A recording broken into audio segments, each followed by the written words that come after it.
Terkuak motif Komarudin ngotot, sidang ijazah Jokowi diteruskan. Meski Bareskrim Polri telah memastikan keaslian ijazah sarjana Fakultas Kehutanan Universitas Gadjah Mada milik Presiden ke-7 Republik Indonesia yakni Joko Widodo, gugatan perdata yang dilayangkan oleh Insinyur Komarudin tetap berlanjut di Pengadilan Negeri Sleman. Ia lantas mengemukakan alasannya tak mau mencabut gugatan. Ia menyatakan gugatan hanya dihentikan jika bukti ijazah diperlihatkan secara langsung dalam persidangan. Gugatan tetap berlanjut. Ya, kalau sudah dipastikan nanti, ya kita berhenti, ujarnya saat dihubungi Kamis 22 Mei. Menurut Komarudin, pernyataan dari kepolisian yang menyebut ijazah Jokowi asli belum cukup untuk menghentikan proses hukum. Ia menekankan pentingnya pembuktian langsung di pengadilan.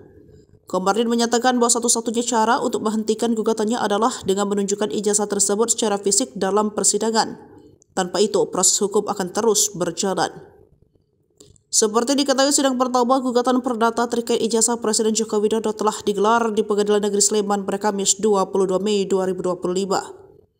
Dalam perkara ini, Komarudin menggugat sejumlah pejabat UGM yakni rektor, para wakil rektor, dekan Fakultas Kehutanan, kepala perpustakaan Fakultas Kehutanan, serta Insinyur Kasbojo.